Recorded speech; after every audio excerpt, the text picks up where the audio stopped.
Bingo. Hello to one and all. Fantastic to be back. Nice one, everyone. So we're going to dive straight in. A warm welcome to everyone. We're so delighted that you chose to join us today, whether you're live or on catching a replay. My guest today knew of his calling upon being a small child, upon hearing the Om sound via his, his spiritual sensitivity.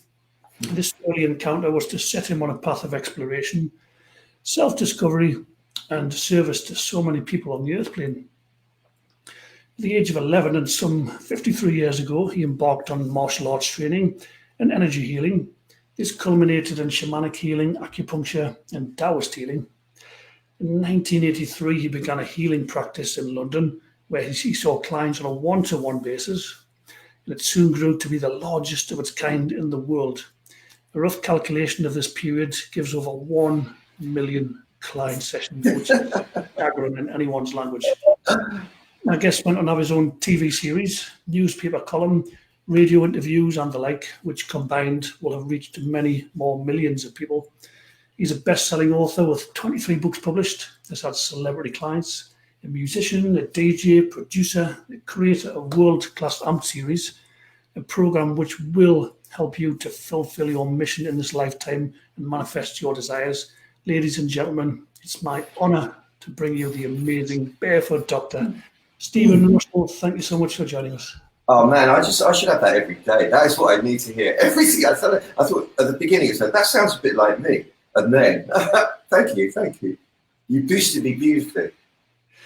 Yeah, nice one. We've got viewers showing up already. We've got the lovely Juliet. She's saying good morning, to Stephen and Danny. Good morning to you, Juliet. Thank you for joining us. As always, we encourage your comments, questions, observations. Facebook picks it up and it shows this to more people. So let's share the love, etc. Right. Okay. So diving straight in, Stephen. I've had a few people asking a variation of the same question. You talk so much about going into your back to get away from the noise and the tussle and bustle of the front of the brain. And people are concerned that they may not be doing it right. Or how do you know when you're actually in the back and you don't just think that you are? Is there any sort of pointers, indicators that you're doing it right? Or can you not get it wrong? Well, it's kind of funny because once you get it, you realise that question was actually quite funny. It's like, if you hold your elbow in one hand and give it a bit of a rub, you can feel your elbow, right? You can feel it from the sort of the nerve stimulation.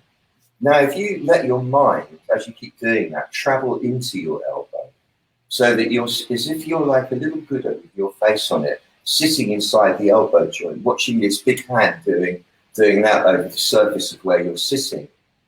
You're in your elbow. Would you agree? You're kind of there. you're both feeling it, and your proprioceptive sense of it is clear. Well, it's exactly the same with the back. So, for example, if you push the back of your head back a little bit, just a bit, so that your chin drops to your chest, you get a physical, tangible sensation of the back of your head. And if you then use a bit of visualization to imagine yourself as a little Buddha with your face on it, getting up out of the front of the brain, where all the story of your human existence goes on, and walking slowly to the back of the brain as if you're in a cave, and sitting down at the back, leaning up against the rear wall of the skull, just where you're pushing back at the same time. You then get the feeling that, to start with, you're in the back of your head, and you're looking out through the eyes, which are far forwards in the front of the skull. Can you feel that? Yeah, okay. So then we assume, and most people I think will feel that. Then, if you just get a feeling of the fact that your torso, your body, is primarily a water vessel, because we're taught that what is the percentage of water in the body? 78% or something or more. So we are essentially water vessels, and the spine, it's not an even jug. It's like a jug that's strong at the back but not in the front. And if you let the water tip in the front, the jug is likely to fall over. If you want the jug to be solid, you kind of tilt it back a bit and let the water collect in the back part. So that's what you're doing with the back. You're just letting the waters of your person, the waters of your your internal presence settle in the back part of you. So you just feel weighted in the back of you rather than the front. And that really is the move of all moves. There isn't anything more powerful that you can do to transform reality than this very basic maneuver of just gathering yourself in the back of you. Because, you know, it's where you develop from in the womb on a cellular level. You start with the spine and you grow out from there. It's the original self. But as we get more and more involved with performing for other people, and therefore more and more concerned about other people's reactions to us, and therefore more and more involved in creating strategies to improve that relationship, which is essentially all that goes on in the front of the brain. The enormity of that task draws us forwards. We get involved in it. It's like we go into the office to do the work. But actually the trick is not to. The trick is to stay back and let the front part get on with that on its own. Because it's also trivial that we don't really have to be involved in that part of it. What we have to be involved in is be in the back and set the intention, which is a kind of an over-intention, a meta-intention that all my dealings with others will be fruitful for them and for me. And I will always be using all my skills to my full potential and delivering the very best possible, and therefore receiving the very best possible. Excuse me, for example, so if rather than being in the front where it's like, am I doing this right? Is it going to work? I mean, look, we all do it. I do it myself. Are we going to do this? Is it going to happen? Is it going to, I should be doing that. No, they're doing it better. I should be doing that. All that goes on. I mean, it can be a lot worse than that. I'm helping a lot of people all the time, and some people are really, really extreme in what we would describe as psychotic states, where you're totally, totally lost in that drama of being who you are. It's really confusing and horrible and scary, and for usually very good reasons, because they've been traumatized a lot as kids. And yes, you can attend to it, and must attend to it from the psychotherapeutic point of view, working it out, trying to figure out how it happened, and devising sort of routes like the cognitive behavioral route of how to transcend it. However, unless you come back behind it so that you can accommodate all of that, you'll always be stuck in it. So the way to manage the existential crisis, however extreme it is, and we've all got one going on, is to sit back behind it and just hold it and let it, with an intention for it to resolve, and it will resolve itself, because that's what it does. When we get in there with it, it doesn't actually help. We get lost. We lose the command seat. You've got to stay in command of the process. And the only way you do that is by sitting in your back. And what happens is by remembering to, and you have to be disciplined about it. Like, for example, every time I feel myself getting stressed, I remember I go in my back. Every time I walk past the doorpost, I remember I go in my back. Every time I see another person, I remember I go in my back. And by and by, that becomes your default. And you actually feel it as a visceral sensation of like you're in your back. And it's rare for you to get caught up in the madness in the front. It becomes the exception rather than the rule. And even then when it's happening, you still have more facility for keep coming back to regain perspective. Like, wait a minute. It's all right. I'm here. I've got everything I need in this moment. I've been looked after till now. I'll be looked after in the future. What's my intention? I let my intention be the rudder, and I let go again and just flow with the greatness of existence. Beautiful. Thank you, sir. Comprehensive explanation. So, as I say, that answers to quite a few people who had a variation of that question throughout leading up to this interview. We've got Paul Brighton, or Sifu Buggy, who's online. He's saying leaning back in your body allows you more time to react to the world, allows you to flow with the universe in the best ways, which is kind of what you've just been saying as well, Doc. Blessed be you, Sifu Buggy. I love that man. He's amazing. Yes, he is. Yeah, he's amazing. Tia Spirit, he's saying hugs from Slovenia, right back at you, Tia. Taya, yeah, bless you as well. Colleen, we've got tuning in at silly o'clock in the morning from Canada. Good morning to you. Thank you for joining us. Good morning. Got lovely Sarah as well. Morning all. Hey. And we've got Sifu, who said earlier, morning Danny, morning Barefoot Doc. Love Sifu. Thank you. Oops, I nearly ended the broadcast. That wouldn't have been very good. Right.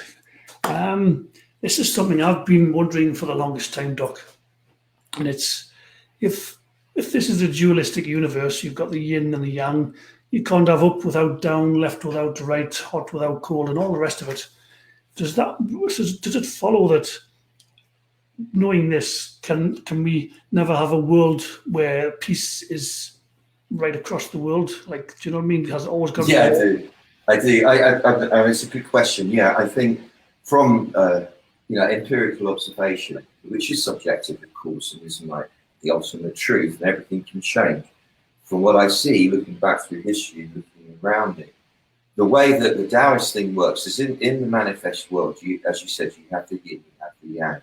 You can't have light without shade, and vice versa. And the idea is that they always say, for example, when you're healing somebody, and we can look at humanity as a single organism that needs healing, as long as you're 51% in the black, as it were, like into the healing side, into the healthy side, you're doing okay, and then you can build from that. The deal is to try not to slip below 51%. It will do that sometimes, and the deal then is to bring it back again to at least 51%. You're never expecting, idealistically, to achieve 100%. But then if you did, and when you do, because it does reach its zenith, it will tip over into its opposite anyway. So, for example, we reached the greatest prosperity the planet, that humanity's probably, or certainly ever known in this round of civilization, recently, and then we mess it up. And it will go into poverty, because that's what's going on now, when that reaches its zenith, or as things start to crumble, people see opportunities because the system breaks down, and they go for it, and then wealth starts being generated again. You get that boom bust sideways, the yin yang thing. With war, which is the most pernicious, serious and horrible side of humanity's doings, it's exactly the same thing. So that if you have at least 51% of the people on the planet living in harmony with each other, at least you're doing okay, and you can build from that. That's where you're aiming for. You would never expect to get total peace. When you did, if you did reach complete peace, somebody's going to come along and mess it all up, and then it will start again going the other way, because it's just the way of nature. And at the moment, if you were going to take a positive view on it, we are, I wouldn't know how to do the percentages, but I would imagine out of 8 billion people on the planet, only relatively few, and if it's a million people actively engaged in hurting each other at the moment, maybe it's more than that, I don't know, but it's still, relatively speaking, a tiny percentage of the amount of people on the planet. The vast majority of us do live together in peace and harmony. We do find that when we walk down the street, go out and about, people are really generally very kind and lovely to be with. And that's the evidence that I'd rather go with, rather than what I read about, hear about, look into on the news. I understand there's always cruelty going on, and that's a horrible thing, and that's why I do the work I do. But I think we'd be naive to imagine that we could stamp cruelty out or educate it out of ourselves. I mean, I feel I have in myself. It looks to me like you have in yourself. So maybe it is possible, and I obviously aspire to that, to somehow to help humanity reach a state of no cruelty.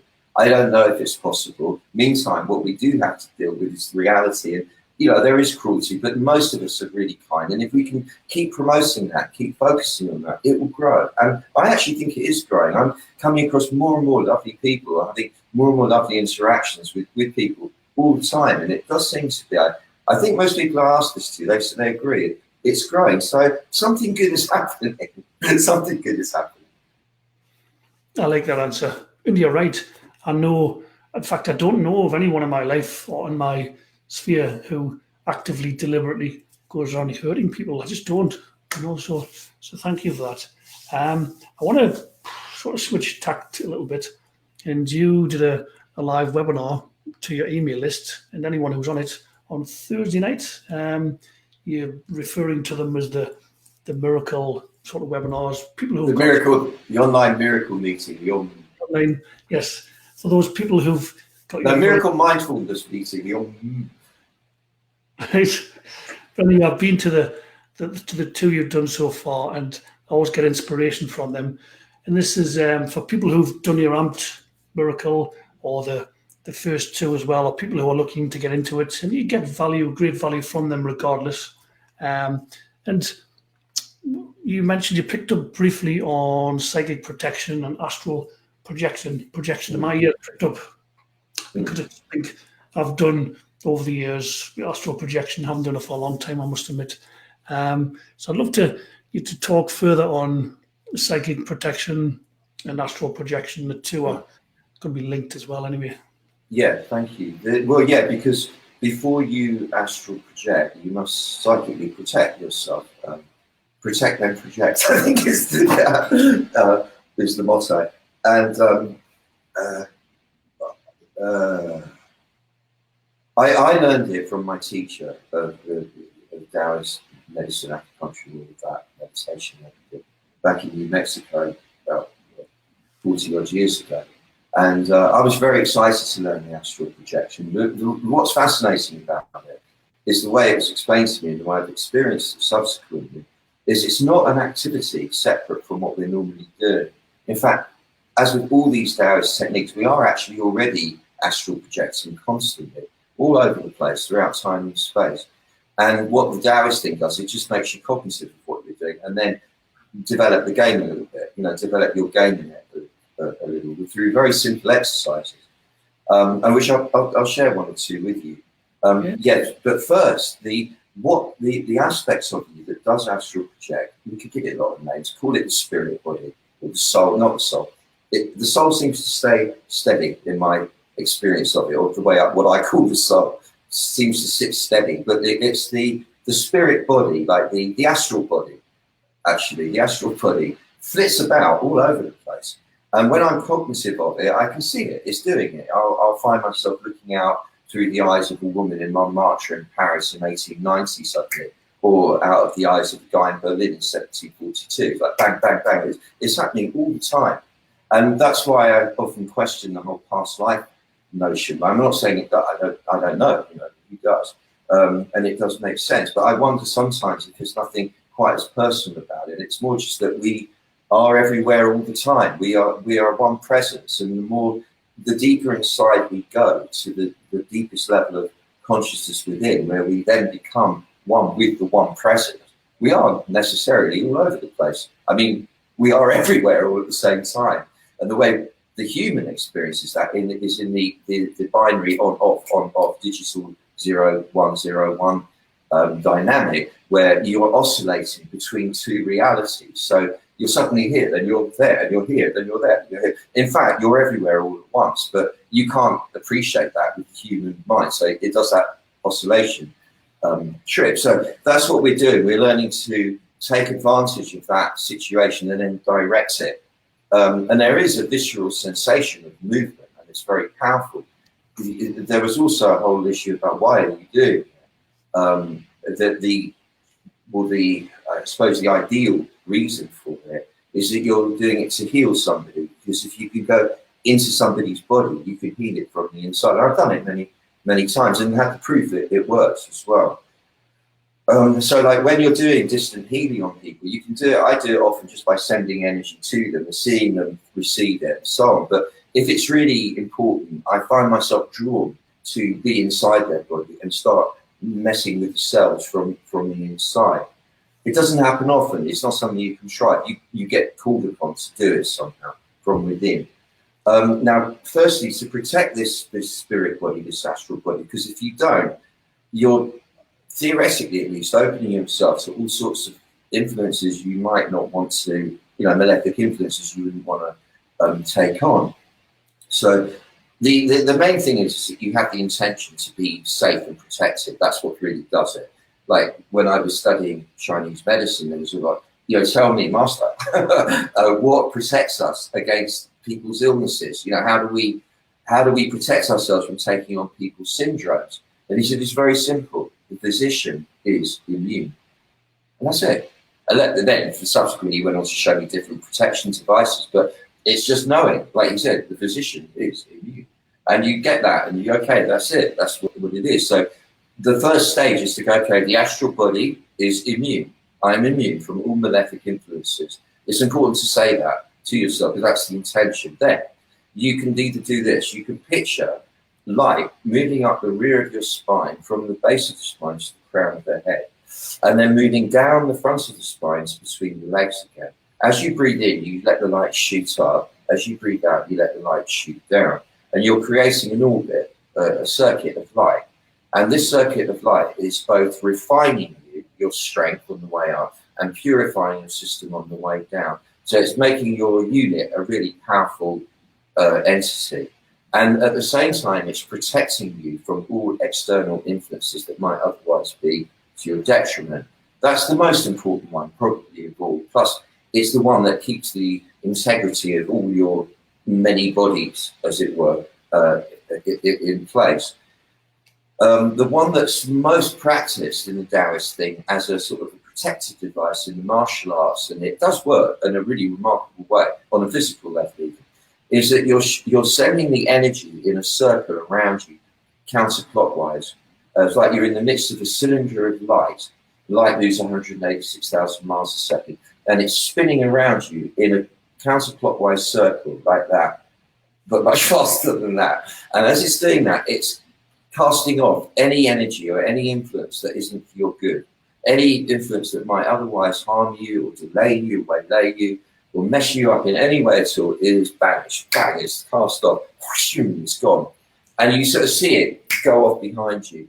Then you're at the same time, you're circulating a cylinder of light in a clockwise direction. And what that's doing is acting like a magnet. It's drawing to you by free will and for the highest good of everybody involved. You also have to say that.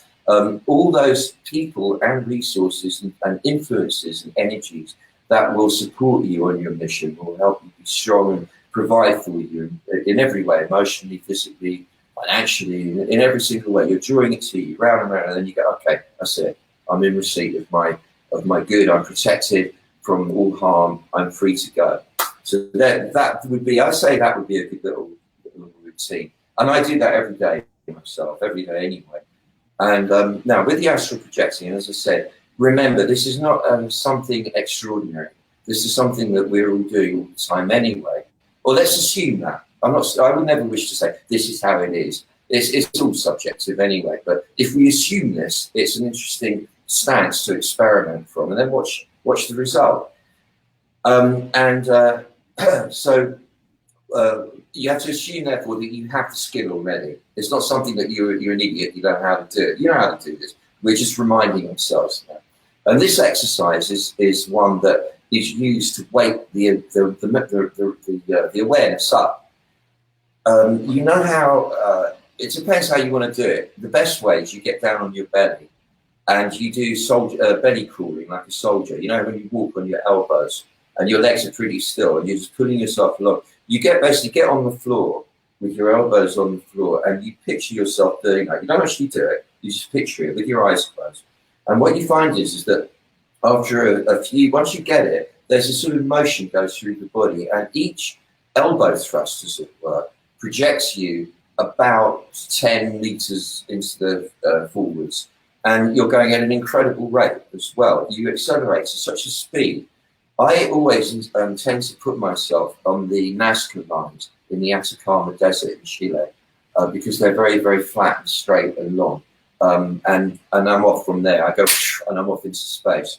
It's nighttime. I see myself at night on one of the straight Nazca lines in the Atacama Desert, and I'm off. I take off and I go. And I either have got like an idea in my mind where I'm heading, usually not. I'm letting myself be pulled. And I find myself just moving at an incredible rate till I somehow arrive somewhere. And that mustn't be interfered with too much or contrived with the mind. You have to stay back in the back of your head and kind of watch. And something comes usually. Something comes, and it's not often within the frame of human reference, which is what's interesting because you're meeting with alien presences when you go off into space, for example. And that's why I go to space when I do it, and because it's more fun, you know. And and then you will get a message, but it's a weird one because you're not talking in a similar language structure even, but you get it. Something you get, you know, you've got it, and then you kind of come back. You can either turn around and go through the motions of bringing yourself back down again, or you just go, you're back.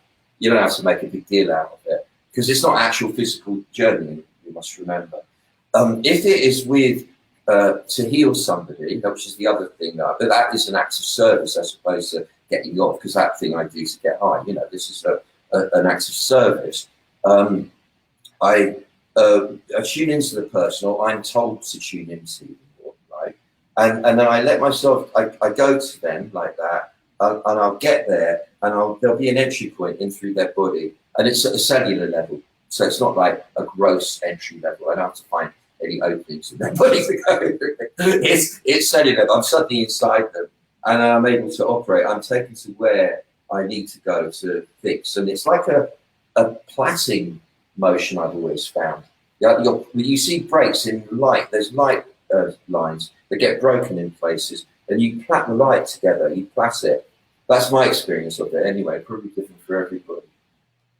And if you don't want to get on your belly, I was going to say, as you sit here now, so it makes it a little bit more relatable to you for everyone. You picture that you're bottom walking. You're walking on your buttocks.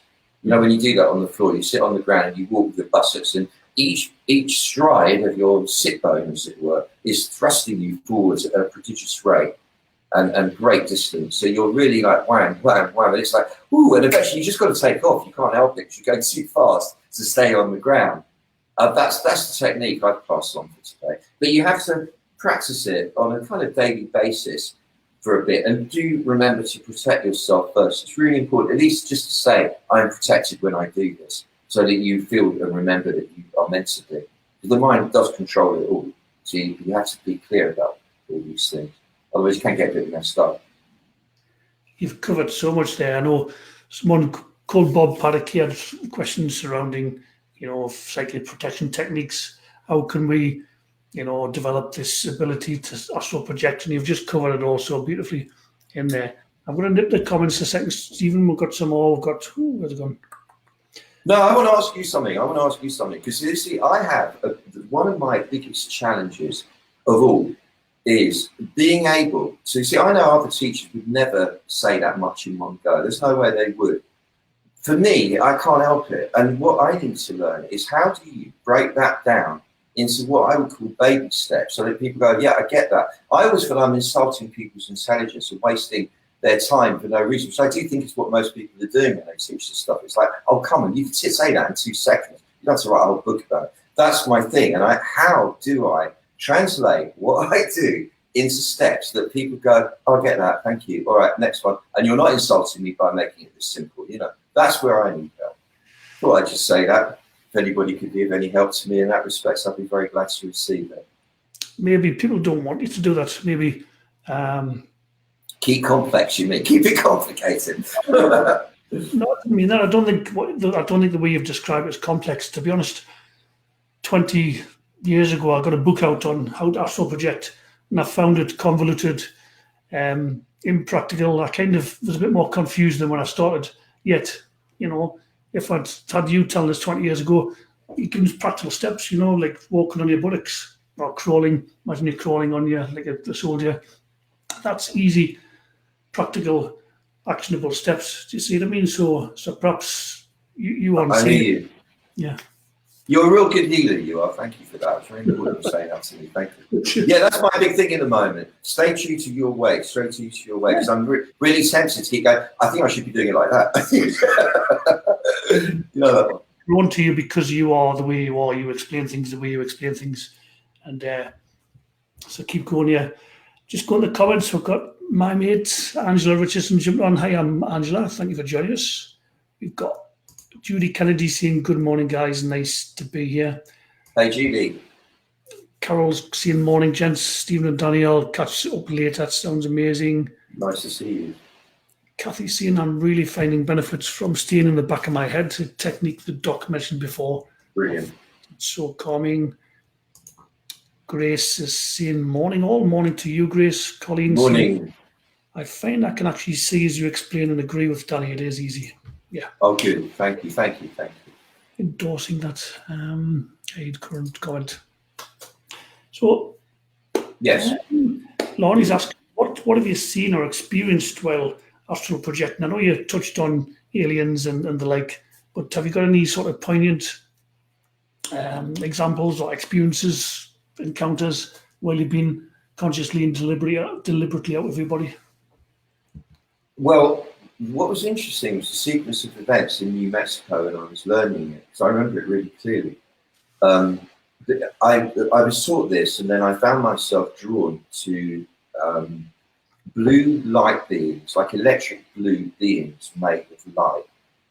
I wasn't taking drugs. I wasn't even taking peyote or ayahuasca or any of those kind of things. Nothing. I was really absolutely clear-minded. So just bear that in mind. There's no kind of weird imaginary stuff going on. I'm not given to romanticizing these experiences. To the contrary, I'm really, if anything, on the side of cynicism, skepticism.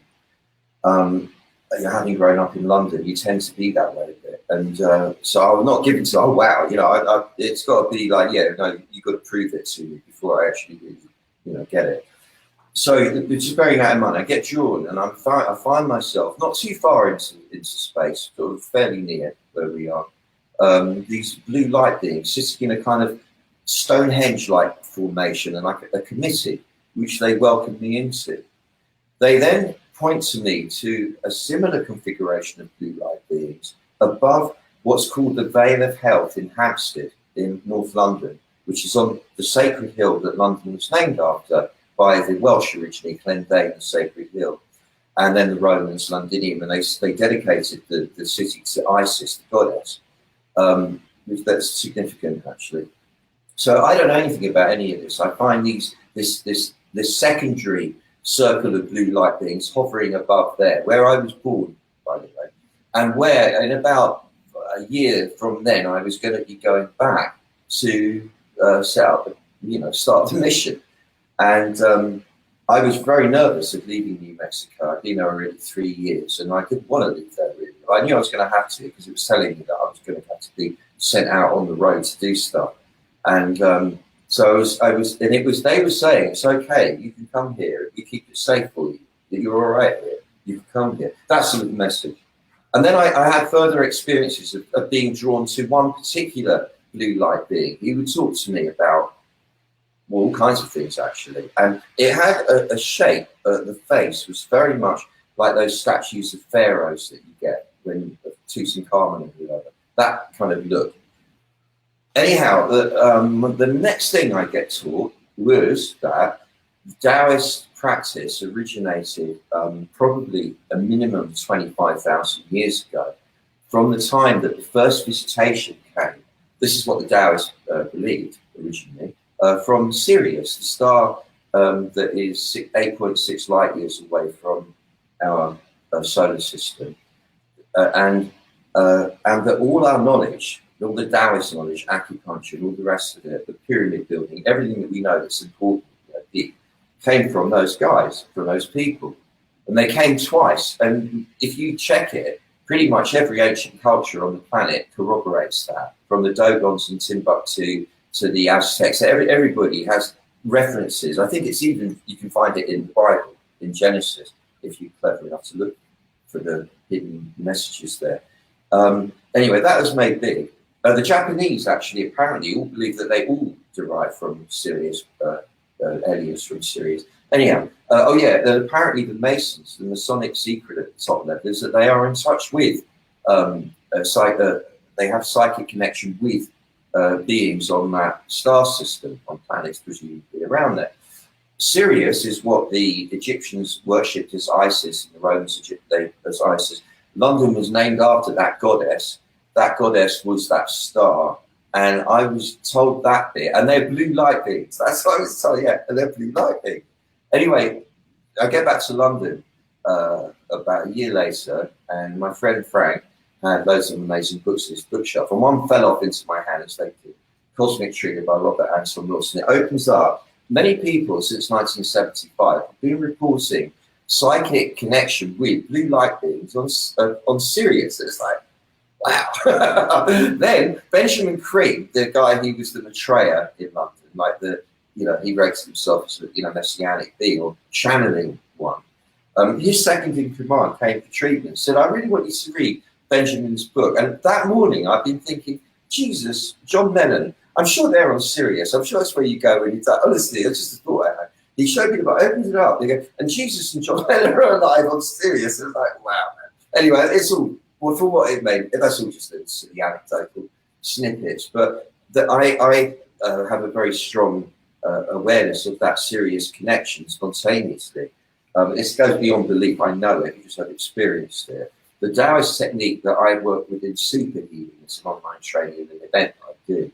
You draw that blue light of Sirius down in through the top of the chest, and it acts as a catalyst on all the healing energies of the body. Very powerful. And if you're doing the most powerful form of Taoist healing is when you draw that light down through your hand into someone, or through the needle into someone, or your mind into someone. Make of it what you will, my friend. Make of it what you will. But I don't have any experience of greys, purples, and all the other aliens or lizards or any of the other stuff people go on about. I have a feeling that might be fantastical, but I don't really know. I don't know. I can't understand why aliens would be on this planet. For what for, really? I mean, you know, if they are, well, why haven't we met any of them? And I did the keynote speech for the Truth Movement for a couple of 2-3 years. The guy being expert on the whole conspiracy thing. And I said, why? We went to Rendlesham, where there was a reported sighting of an alien landing, together. And I said, well, what's the big deal? I mean, why, if we know, if the government knows that there are aliens, why don't they just say it? What difference does it make? He said, because it would upend everyone's belief in religion and everything. I said, no, it wouldn't. People don't care. I mean, anyone who's going to believe in religion is going to believe in it anyway, despite what stories to the contrary come up. And everybody else, they're going, oh, really? Are there aliens here? Oh, that's interesting. So what? And then I'll be thinking about money or whatever again, you know. So I said, I don't really get that. It doesn't make sense to me. I think it's a load of nonsense. But what do I know? I'd like to think there are aliens here, but if there are, they mean about as much to me as cuttlefish in the sea. Really. It's like, good luck to you. Enjoy yourselves, my friend. Brilliant. Cuttlefish in the sea, I love it. We've got some more comments. I'll just read them out. Got Sifu is saying there are so many people in this world, so there are so many ways that people can learn, as everyone learns in different ways. Barefoot Doctor, your way is fun and well described. Oop, keep doing your Tao, my dear friend. Yep. Thank you, sir. You're right. Thank you. Lee Francini is saying, when I was little, I used to be able to fly in my dreams and daydreams. I just ran and took off and could fly anywhere. I clearly remember the sad day I found out I just couldn't do it anymore. I wonder if this was a form of astral projection. It certainly sounds like it. Well, yeah, it is. It's that process being experienced in dreams and what have you. Yeah. Oh, and Sam is saying, morning, chaps. Good morning to you, Sam. Good morning to you, Sam. And Juliet's comment you made earlier was, that was simple and easy to follow. Thank you. That was in response to you explaining on how to astral project, suggested ways. Here's a question on a similar sort of theme. I don't know what your thoughts are on this, Doc, but I've got a question here. Is it a holographic universe? And if not, what is it? And if it is a holographic universe, what is the medium? Because a holograph requires a medium to be rendered. I know that it's holographic. I've experienced it like that. It seems to be. It seems that we, each of us, how I would describe me as a unit or you as a unit, is as a holographic version with a particular identity stamped onto it of the one presence. So like the one presence expresses itself through everything, and each thing it expresses itself through is a holographic version. The only problem with all of this is we tend to be thinking in terms of things, that, you know, I'm a thing, you're a thing, that the planet is a thing, that space is a thing, and it's not. None of this is things, it's all processes, it's all movement. There's just lots of different processes moving all the time. There is no actual thing. There's just energy moving through different shapes, and all shapes are changing because of that. So we'd be much better served by starting to see nouns as verbs, really. You know, the table is a tabling, the chair is chairing, it's sharing, there's a process occurring there. It's lots of atoms moving. I think we get a better, I mean, the fact is I haven't got a clue how any of it works, and I don't really think anyone else has either. The more I go into getting close to having a clue, the less of a clue I realise I have. You know? No, good answer, thank you. I just want to say at this point that these sessions and what you talk about and the questions you answer, the topics we cover, really are grounded in the work that you do. You know, the Amped trilogies, the volumes 1, 2, 3, the 18 albums, six albums per volume, and you know, this is kind of the essence, the culmination of your life's work. You know, we that sort of outlined the framework of your life's work and the introduction before we got going today. And if anyone watching wants a deeper understanding, insights, experiences of your work, I mean, it's at barefootdoctorworld.com. It's the Amped trilogies. I don't know if you want to add a little bit about that. But you know, it's funny, when I was 6 and I heard that on, I was just a kid lying on this bed after school one afternoon looking at the clouds passing over North London, and for no reason whatsoever, I suddenly hear it. But way louder and bigger and deeper, more incredible than that, right in the centre of my forehead. And I go, there was my brain rather, and I go, oh, that's God talking.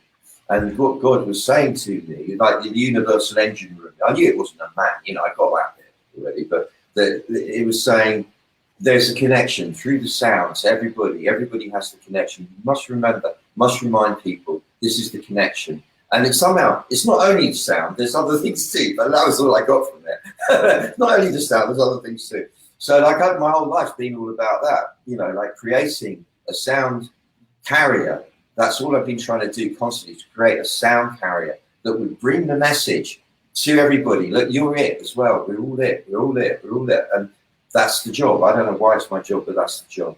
And there's other things as well, like it said, which is like the Tai Chi, Qigong, you know, the technique that goes with it. So Amped I mean, I wouldn't say it's the culmination, only so far, because there's still more to come, but it is the kind of the clearest way I've had of being able to carry the energy of that for everybody. And the excuse, if you like, is that it's all about manifesting what you want in your life, because everybody's interested in that.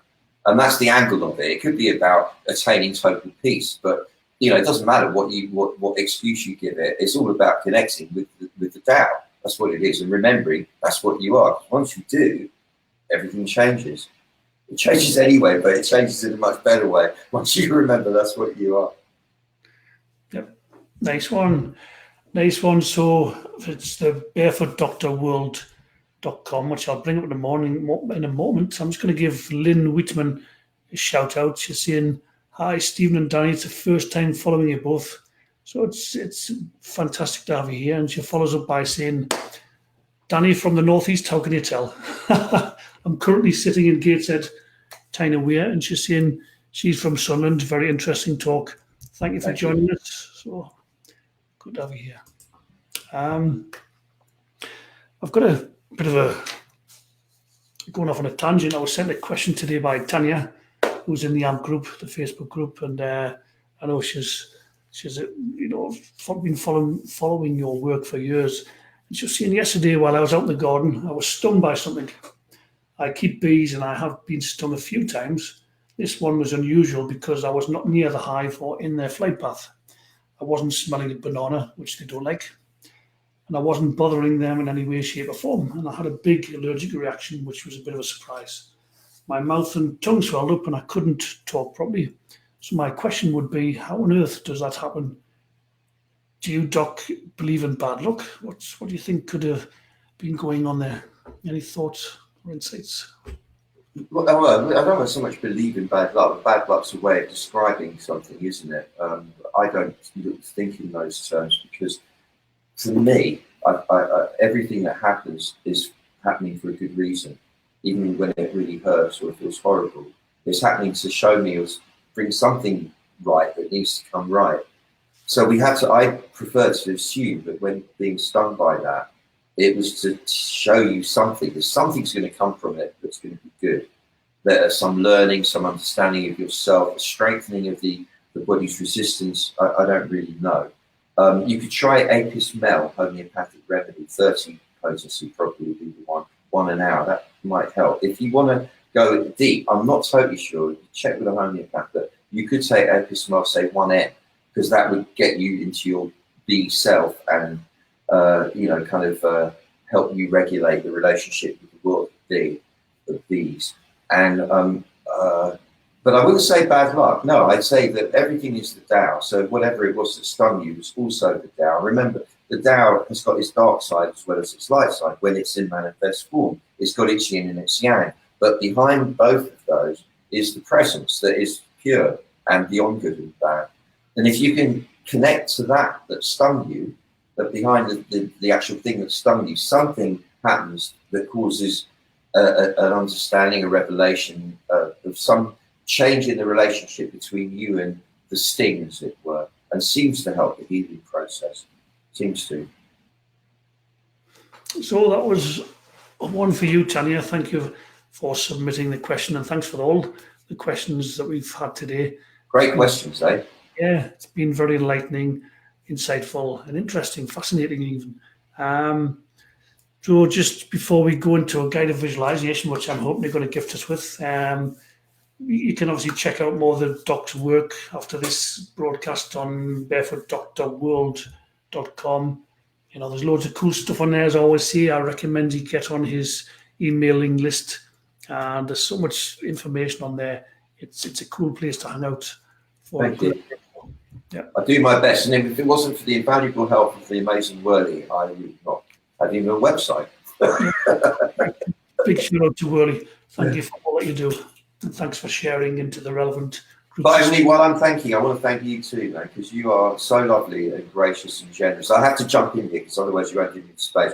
That you are so, ironically, you're so generous with listening and not interrupting and not imposing yourself into the conversation, yet providing a beautiful, loving presence all the while. Really, you are a beautiful, beautiful man. And that's why I call you the fabulous Daniel Green. Thank you. I'll take that, and I'll take it with gratitude. Thank you. So, what I would love to, for a guided group visualization, is something along the lines of getting around to what we know we should be doing towards our divine purpose, life purpose, and working through or with the procrastination and get the momentum going. I don't know if we could sort of work the magic into that. Okay. All right. Now, let me change the word should to could. Okay. Yeah, because the should seems a bit dictatorial, whereas could is more open. So what you could be doing to be more in line with your life's purpose, with expressing your soul's desire to share its unique beauty with everyone in every possible way that could be helpful for everyone. Yeah. All right. Well, if you feel like it, close your eyes. If you don't, you can keep it open. It doesn't matter. Whichever makes it easier for you to concentrate. Let your firstly tell yourself, if you want to, that I deserve and I'm worth devoting a little bit of time to myself here. And this whole process of me aligning myself more and more with my soul's innate purpose here, which is to share the unique beauty of myself with everybody, is something that isn't really part of the intellect. It's something that comes from much deeper inside of me, from deeper inside of the soul. And it's not anything you can really formulate in words. It's an urge, and it's a natural urge. And it's an urge that got maybe tampered with a bit and blocked a bit by cruel teachers, parents, peers, whatever, incidents of trauma in childhood, which made us retract, close over, guard the heart, and therefore stop radiating the beauty as a form of self-protection. So it's important just to have clear that the intention that by opening my heart to allow the beauty of my soul to pour forth, I'm actually protecting myself even more efficiently than if I were to continue closing it down.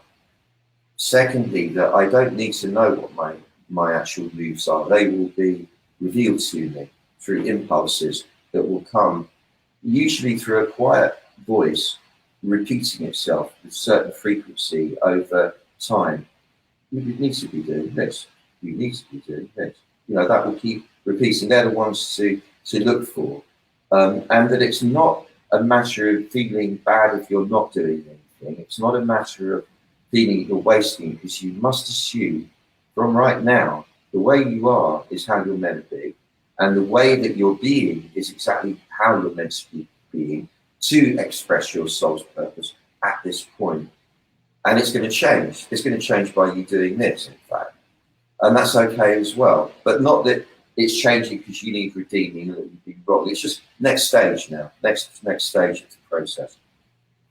So if you're willing for the next stage of the process, bearing in mind that it will open you, it will open up the flow of events into a different vista, so that the familiar won't be quite as recognizable straight away. It will take a while. There might be disorientation after doing a little operation like this, but it's okay, because once that settles, there'll be a greater view and a greater clarity, and action will occur that wouldn't have occurred previously. So if you can become aware that the whole notion of keeping up with other people, with competing, with doing well, with being seen to do well, with your judgment and evaluation of yourself in relation to all of that, and all the emotions attached to it, the fear, the grief, the regret, the frustration, the desperation, the exasperation, all of the stuff that you feel variously, all of that goes on in the front of your body, in the front of your brain. What's in the back of you, behind the side seams of your body, as it were, what's in the back of the brain and the back of the body, is far huger and more silent and still, much greater, more profound and real than any of the basically noise that goes on in the front of the body. The part of you that sits in the back is one with the Tao, with the originator, the sorcerer of all of this. So when you sit in the back, you become one with the creative power of existence. And when you're in the creative mode, you're no longer concerned with keeping up. You're no longer concerned with how other people are viewing you. You're concerned with creating something that is for the good of everybody, and therefore for the good of you too, because you're one of everybody. And the way that this is expressed is through the innate beauty that you embodied as you took form as an embryo in the womb. And because in the same way everybody's fingerprint is different, has always been, will always be throughout time, and throughout time, the way that you formed in the womb, particularly the same as each of us formed in the womb, is different to anyone else. You've got your own fingerprint. Therefore, the shape or the tone, the flavor of that beauty, that primordial beauty that you embodied as you took form in the womb, is unique to you. No one else has it. And so if you have a purpose, your purpose is to share that unique beauty that you embodied as an embryo in the womb with everybody, because only you have the key to that particular brand of it. And by doing that, you enrich everybody. And by enriching everybody, you in turn are enriched. And that will come in whatever ways you need it. But the joy, the reward really is in the doing. It's in the radiating of the beauty in your soul. Now, you can get practical about it. You can kind of do the kind of coaching angle on it, and that's valid, of course. But behind all of that, what will make the whole thing fly is this. You sit back in the back part of your body. Like, just lean back into it. Let your mind tip back into the back of the skull. Just let yourself tip into the back of you. And as you do, you notice that the front of you becomes more of an energetic phenomenon than an arena of conflict. When you're in the front, you're in an arena of conflict. When you come in the back, you're behind the arena of conflict, and it then becomes something that you look at, like a picture on a TV screen. And it no longer is important for you to analyze the various aspects of the story. Instead, you're able to see it as an energetic phenomenon, a movement. It loses its identity, in other words. And coming back behind it all, you are feeling yourself big. You feel yourself big, not small anymore. You're no longer confined by the notions of what it is to be human. You're back and you are pure consciousness, omniscience, omnipresence. You're everywhere. And the front of the body where the heart is, if you can get a feeling, but stay back to do this, that you're spreading the breastbone to the sides to create a little opening, tiny, tiny little opening, a micro opening, a micro aperture in the very center of your breastbone. And the second that you create that micro aperture, a stream of light can't help but stream forwards through the hole into infinity. And what happens is that this stream of light coming from the heart behind the breastbone is moving to a point that seems to be a massive mirror in the very heart of infinity, as it were. And as soon as the light hits that, it radiates everywhere throughout the universe. And when it does that, it does it in a beautiful rose gold. If you are going everywhere, by universe forever and ever, not just this solar system, not just this planet, not just humanity, but throughout time and space, every entity that has ever been manifested or is manifest or will be manifested by the Tao to express itself through is being touched by the love, the light that you're streaming from your heart to that mirror at the core of the universe that is radiating it out everywhere now. And every living being, whether they're in angelic form or alien form or human form or insect form, bird form, whatever it is feeling it right now. Now, just imagine you can sense that. Just imagine that you can sense every living being throughout time and space receiving the beauty of your soul and going, thank you. Just feel that. And there's a beautiful space occurs in that moment. And in that space, you start to feel that gratitude coming back to you. And it comes to you as a wave, an all-embracive, multi-directional wave of such love, of appreciation for you, that it fills your entire being.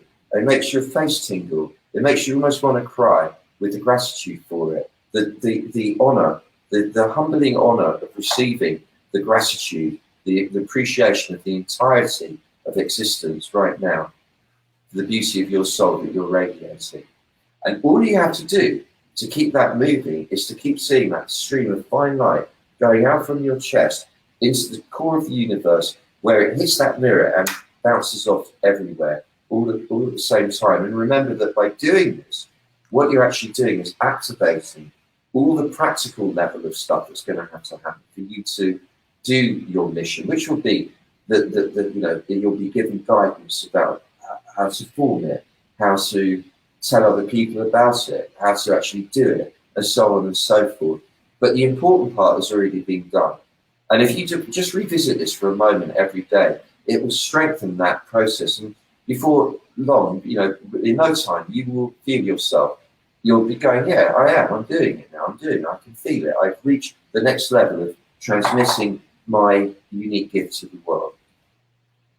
Forgive me banging the microphone there a few times. If you're ready to, this would be the time to kind of flicker your eyelids a bit, wriggle your fingers and wriggle your toes, wriggle your ears and wriggle your nose, and bring yourself back into the familiar everyday state. Feeling refreshed, ready and raring to go. That was amazing, beautiful, Doc. I'm Thank sure you, I enjoyed playing along or being guided by yourself. You look glowing. You're glowing. You're glowing. I can see it. You're glowing. I'm not surprised. Excellent. Yeah, just a warm thank you to everyone for joining us. Check out Barefoot's website, barefootdoctorworld.com. You'll be glad you did. And that's it until the next time. We look forward to hosting the next time. Enjoy your day. Expect miracles. Talk to you all soon. Bye for now. Bye, man.